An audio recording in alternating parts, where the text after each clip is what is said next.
welcome back to my channel.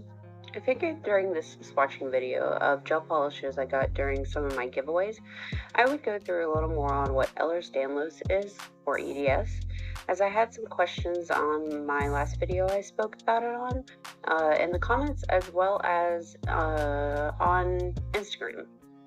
Sorry, couldn't think of the word for a minute. So, Ehlers Danlos Syndrome is a group of 13 different heritable connective tissue disorders that are generally passed on from parent to child. Notice I said generally. A person can have a spontaneous gene mutation. This is called a de novo mutation, but then their genetic offspring will more than likely carry the mutation on. These conditions are caused by a variant or variants in the genes affecting the instructions for collagen and its related proteins and their production, i.e. your connective tissue. Connective tissue is found throughout the body, where it provides support, protection, and structure to other parts of the body. Ehlers Danlos syndromes in specific are caused by changes in the genes that affect the structure and function of the collagen and the related connective tissue proteins. Currently, 12 out of the 13 types have their own genetic known causes. Hypermobile Ehlers Danlos is the only one that does not. Each type of Ehlers Danlos has a different prevalence in the population, some ranging anywhere from 1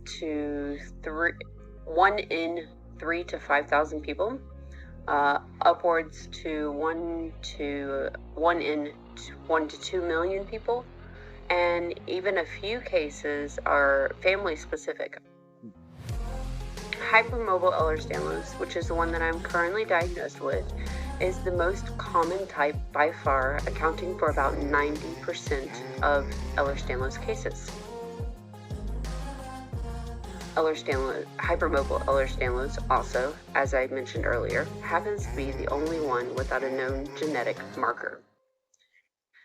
There is a foundation called the Hedge Foundation, which is founded by the Ehlers Danlos Society, that is currently researching the genetic markers for hypermobile Ehlers Danlos, since so many people are affected by it.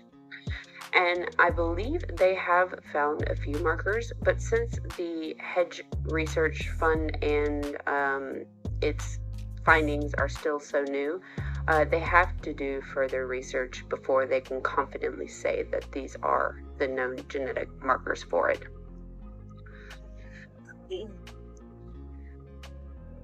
Although each type of EDS has its own set of features and its own diagnostic criteria, as well as their own genetic markers, some features can be seen across all types of EDS, including joint hypermobility, skin hyperextensibility, and tissue fragility. Joint hypermobility basically means that a person's joints have a greater range of motion than expected or usual. This can lead to subluxations, which is a partial dislocation, dislocations, sprains, strains, and other injuries.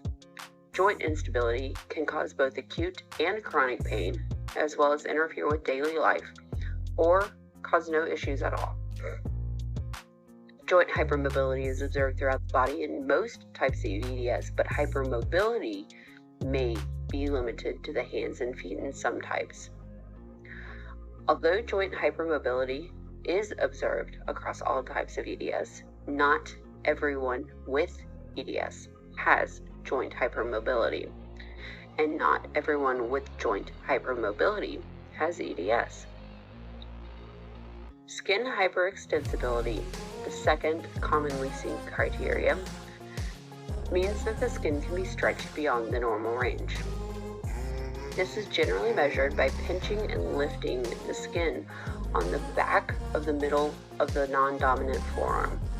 If the skin can be stretched greater than 1.2 centimeters, or 1.5 centimeters, the skin is mildly hyperextensible. If it can be stretched more than 2 centimeters, it's severely hyperextensible. There are other skin characteristics and symptoms, such as unusual skin texture. Most people with EDS are described as having velvety, soft skin. skin fragility, very thin skin, delayed wound healing, and abnormal scarring. Although not everyone with the type of EDS has skin hyperextensibility or unusual skin characteristics. Tissue fragility simply means that the body's organs and other structures are more vulnerable to damage.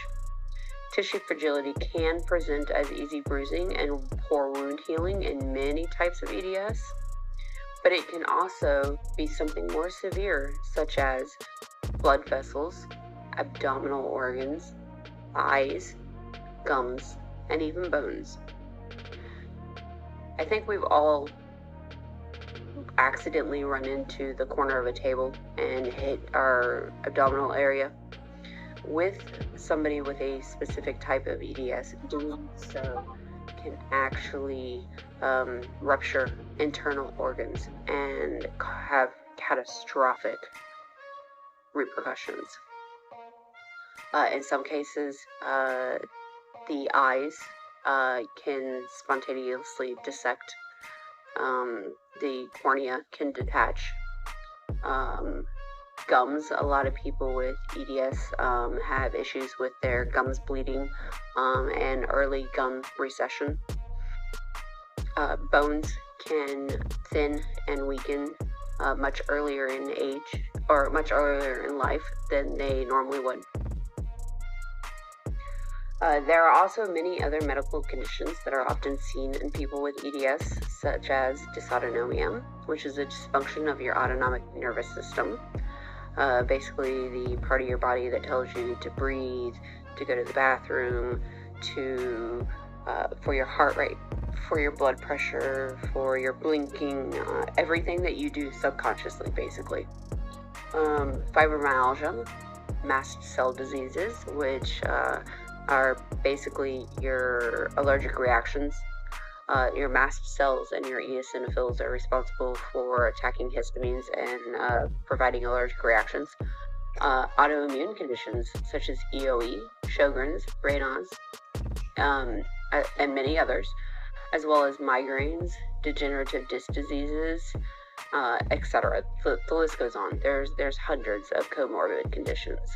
And with as many comorbid conditions as there are, you would think that Ehlers Danlos would be more widely known and more widely researched. However, it's not, because in the medical field, when practitioners are in school, they are taught, if you hear hoofbeats, think horses, not zebras. And that basically just means look for the more common condition, look for the more common denominator. Don't go on a wild goose chase looking for this rare thing, because 9 times out of 10 it's not going to be that rare thing.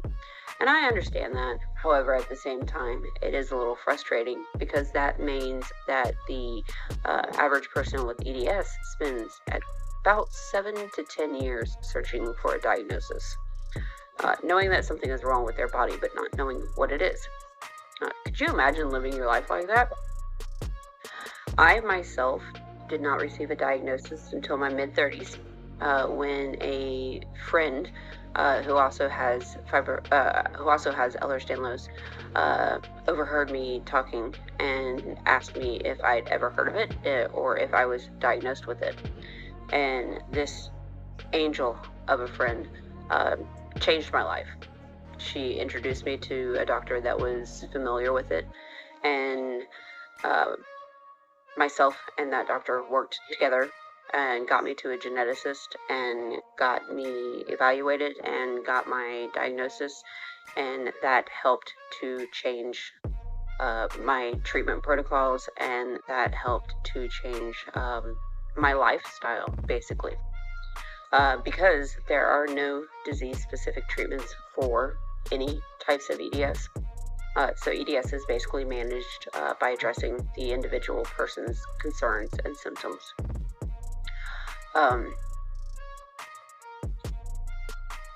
Many people with EDS often have a entourage, so to speak, of specialists who work with them in their primary care to manage their day-to-day symptoms, as well as to mitigate any potential injuries or issues, and to resolve any concerns that come up as soon as possible. These doctors can range anywhere from endocrinologists, rheumatologists, neurologists, gastroenterologists, neurosurgeons, holistic medication, primary care, the list just got physical therapists, orthodontists, orthopedists, like the list just goes on and on and on. Basically, the person with EDS is left to work with these doctors, and the doctors working with each other to come up with plans of care and plans of attack should anything happen. Many people with EDS will also go through a variety of surgeries in their lifetime, as well as a variety of injuries in their lifetime.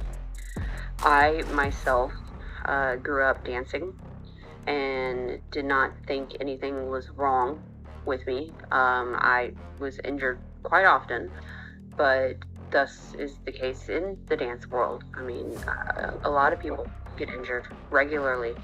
My mother did dance and my grandmother did dance, so none of us really thought anything of it. Looking back, yes, it probably was far more injuries than the average dancer probably sustains. I also had a lot of allergies that we could never pinpoint growing up. My asthma was hit or miss. We could never figure out exactly what was causing my asthma attacks and issues. And I, looking back now, believe that probably is related to my mast cell issues and my eosinophilic esophagitis, or EOE, which I now know are comorbids of EDS. I developed degenerative disc disease earlier in age than the average person does, which is another comorbid that I mentioned. I have fibromyalgia, as well as I have chronic migraine and daily headache. When I say that there's pretty much not a day that I am not in some sort of pain, I truly and honestly mean it. I joke that if I woke up without pain, I would probably think I was dead or dying. But, you know, I think if I woke up a day without pain, I would genuinely be worried.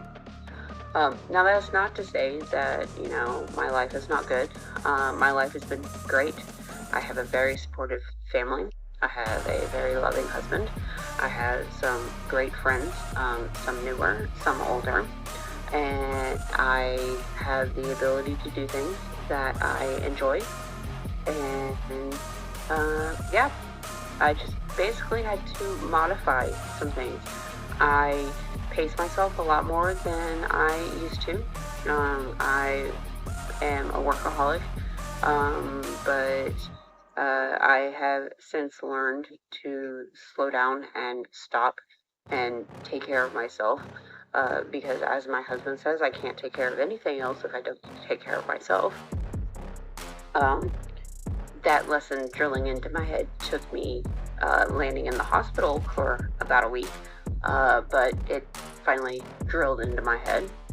And yes, there are things that I would love to do that I probably will never do, but thus is life. A lot of people have things that they will probably never be able to do, financially, physically, mentally, emotionally, whatever the case may be. But that's just a little bit about Ehlers Danlos and a brief snippet on my issues with it. If you have any other questions, concerns, comments, feel free to leave them down below. And if you're not comfortable leaving them down below, reach out to me on Instagram, Hindsight Power, over there as well. And as I said in a previous video, I am an open book. I am pretty much ready to talk to anybody about anything especially medical, if I think that it might help somebody.